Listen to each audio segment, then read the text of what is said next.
ನಾಗಮಂಗಲದಲ್ಲಿ ಗಣೇಶನ ಗಲಾಟೆ ಪ್ರಕರಣ ಸಂಬಂಧ ಪೊಲೀಸರ ಕ್ರಮಕ್ಕೆ ಮಹಿಳೆಯರು ಆಕ್ರೋಶವನ್ನ ವ್ಯಕ್ತಪಡಿಸಿದ್ದಾರೆ. ಅಮಾಯಕರನ್ನ ಬಂಧಿಸಿದ್ದಾರೆ ಅಂತ ಆರೋಪ ಕೇಳಿಬಂದಿದೆ. ಗಲಭೆಯಲ್ಲಿ ಭಾಗಿಯಾಗದವರನ್ನ ಬಂಧಿಸಿದ್ದಾರೆ.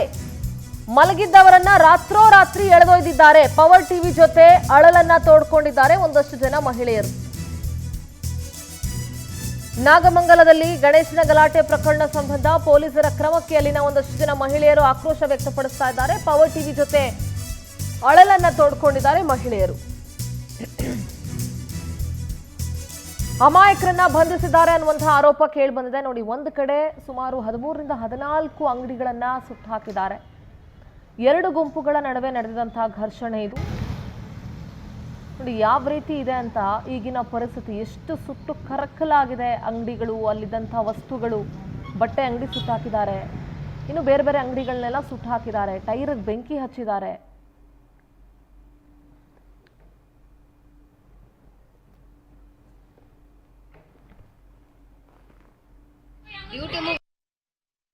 ಕಾಣುತ್ತಿರಲಿಲ್ಲ. ಅವ್ರು ಏನಿದ್ರು ಹೋಗೋದಿಲ್ಲ, ಊರೊಳಗೆ ಯಾಕೂ ಬರೋದಿಲ್ಲ. ಅವರು ಡ್ಯೂಟಿ ಮುಗಿಸ್ಕೊಂಡು ಮಕ್ಳನ್ನ ಟೌನ್ ಕರ್ಕೊಂಡೋಗಿ ಇವತ್ತು ಬರ್ತಡೇ ಚಿಕ್ಕ ಮಗೊಂದು, ಅದಕ್ಕೆ ಚಾಕ್ಲೇಟ್ ಕೊಡ್ಸ್ಕೊಂಡು ಮನೆಗೆ ಬಂದು 11:30 ಗಂಟೆ ನ್ಯೂಸ್ ನೋಡಿ ಮನ್ಗವ್ರೆ.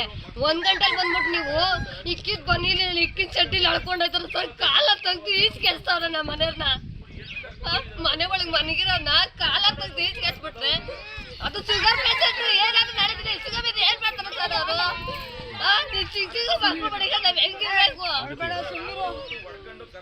ನಾವ್ ಹೇಳ್ತಾ ಇದೀವಿ ಸರ್, ಏನ್ ರೀಸನ್ ಕೊಟ್ಬಿಟ್ಟು ಕರ್ಕೊಂಡ್ರೆ ಅದೊಂಥರ ರೀಸನ್ ಕೊಟ್ಟಂತ ಹೆಂಗ್ ಕರ್ಕೊಂಡ್ರು? ಮನೆ ಬಾಕ್ಲು ಬಂದಿವ್ರು 1 ಗಂಟೆ ರಾತ್ರಿ ಬರೋಕೆ ಯಾಕೆ ಸರ್ ರೂಲ್ಸ್ ಕೊಡೋರು ಇವ್ರಿಗೆ?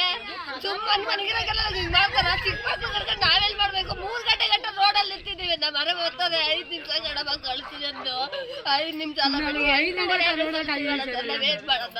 ಗಣಪತಿಗೆ ಹೋದಕ್ಕೂ ಕಾಣುತ್ತಿರಲಿಲ್ಲ. ಅವ್ರು ಏನಿದ್ರು ಹೋಗೋದಿಲ್ಲ ಅಂತ ಗೊತ್ತಿಲ್ಲ. ಇಲ್ಲಿಂದ 2 ಗಂಟೆಗೆ ಗಣಪತಿನ ತಗೊಂಡು ಹೋದ್ರು ಮೆರವಣಿಗೆ. ನಾವು ಸರ್ಕಲ್ ತಕ ಹೋಗಿದ್ದೋ ಬಂದು ಎಲ್ಲ ಗಂಡಸರುಗಳು ಹೋಗಿದ್ರು. ನಮಗೆ 8 ಕಾಲಲ್ಲಿ ಗಲಾಟೆ ಆಗೈತೆ ಅಂತ ಫೋನ್ ಬಂತು. ನಾನು ಫೋನ್ ಮಾಡಿದೆ ನಮ್ಮ ಹಸ್ಬೆಂಡ್ಗೆ, ಬನ್ನಿ ಎಲ್ಲಿದ್ದೀರಾ ಅಂತ. ಬರ್ತೀನಿ, ನಾನು ಸೇಫ್ ಆಗಿದ್ದೀನಿ, ಬರ್ತೀನಿ ಅಂತ. ಅವ್ರು ಬಂದು ಊಟ ಮಾಡಿ ಮಲಗಿದ್ರು. 1 ಗಂಟೆ ರಾತ್ರಿಯಲ್ಲಿ ಪೊಲೀಸರು ಕರೆಂಟ್ ಎಲ್ಲ ತೆಗ್ದು, ಸರ್ ಏರಿಯಾದಲ್ಲಿ ಎಲ್ಲೂ ಕರೆಂಟ್ ಇಲ್ಲ, ಎಲ್ಲ ಕರೆಂಟ್ ತೆಗಿ 1 ಗಂಟೆ ರಾತ್ರಿಯಲ್ಲಿ ಎಲ್ಲರ ಮನೆ ಡೋರ್ ಬಗ್ದಿ. ಈ ಮನೇಲಿ ಯಾವ ಗಂಡಸರಿಲ್ಲ, ಆದರೂ ಡೋರ್ ಮುರಿದಾಕವ್ರೆ. ಆ ಮನೇಲಿ ಕೆಟ್ಟ ಮಾತಲ್ಲಿ ಬೈದು ಅವ್ರ ಮನೇಲಿ ಡೋರ್ ಮುರಿದಾಕಿ ಹೋಗಿದ್ದಾರೆ. ಇನ್ನೊಬ್ಬರ ಮನೇಲಿ ಡೋರ್ ಮುರಿದಾಕಿ ನಮ್ಮ ಮನೇಲಿ ರೂಮಲ್ಲಿ ಮಲಗಿದವ್ರನ್ನ ಕರ್ಕೊಂಡು ಹೋಗೋರು. ಇಲ್ಲಿ ಎಷ್ಟು ವರ್ಷದಿಂದ ಗಣಪತಿ ಕೂರಿಸ್ತಿದ್ರು? 20-25. ನಾನು ಮದುವೆ ಆಗಿ ಬಂದಿರೋದೇ 2 ವರ್ಷ. 25 ವರ್ಷದಿಂದ ಕುಂಡಿಸ್ತಾರೆ ಅಂತ ನಮ್ಮ ಮನೇಲಿ ಹೇಳಿದ್ದಾರೆ. ಈ ಮೊದಲು ಯಾವ ಥರ ಇಲ್ಲಿ ಗಲಾಟೆಗಳು? ಯಾವುದು ಗಲಾಟೆ ಇಲ್ಲ ಸರ್. ನಾನು ಬಂದು 3ನೇ ವರ್ಷದ ಗಣಪತಿ 2 ವರ್ಷ ನೋಡಿದ್ದೀನಿ. ಯಾವ ಗಲಾಟೆನೂ ಇಲ್ಲ. ಇದೇ ವರ್ಷ ಸರ್ ನಮ್ಮ ಬೈರಿಕಪ್ಪ ಹುಡುಗರು ಯಾರೂ ಗಲಾಟೆ ಮಾಡಿಲ್ಲ. ಎಲ್ಲೋ ಬೇರೆ ಹುಡುಗರಿಂದ ಈ ಗಲಾಟೆ ಆಗಿದೆ. ಗಲಾಟೆ ಆಯಿತು. ಒಬ್ಬೊಬ್ರು ಓಡಾಡೋದಕ್ಕೆ ಭಯ ಆಗ್ತಿದೆ. ಎಲ್ಲೆಲ್ಲೋ ಸಾಲ ಸೂಲ ಮಾಡಿ ಹಾಕಿರ್ತಾರೆ. ಫೈನಾನ್ಸ್ ಸಂಘ ಅಲ್ಲಿ ಇಲ್ಲಿ ತಂದು ಬಂಡವಾಳ ಹಾಕಿರ್ತಾರೆ. ಇವಾಗ ಅವ್ರ ಪರಿಸ್ಥಿತಿ ಏನು? ಈಗ ಹೊರಗಡೆ ಓಡಾಡೋಕೆ ಭಯ ಆಗುತ್ತೆ, ಬಂಡವಾಳ ವ್ಯಾಪಾರ ಮಾಡೋಕ್ಕೂ ಭಯ ಆಗುತ್ತೆ, ತೊಂದರೆ ಆಗುತ್ತೆ. ಯಾಕೆಂದರೆ ನಮ್ಮದೇನು ಅಂಗಡಿಗಿಲ್ಲ. ಇವಾಗ ನಾವು ಹಿಂದೆ ವ್ಯಾಪಾರ ಮಾಡ್ತಿದ್ವಿ, ಇವಾಗ ನಮ್ಗೆ ಅಷ್ಟು ವ್ಯಾಪಾರ ಇರಲಿಲ್ಲ. ಬೇರೆಯವ್ರಿಗೂ ತೊಂದರೆ ಆಗಿದ್ರೆ ನಮಗೂ ಆದಂಗೆ ಅಲ್ವಾ? ಯಾರಿಗೂ ತೊಂದರೆ ಕೊಡಬಾರ್ದು, ಶಾಂತವಾಗಿದ್ರೆ ಎಲ್ರಿಗೂ ತೊಂದರೆ ಇರಲ್ಲ. ಇವಾಗ ನೋಡಿ ಎಷ್ಟು ಭಯ ನಮಗೇನೆ ಹೊರಗಡೆ ಓಡಾಡೋದು.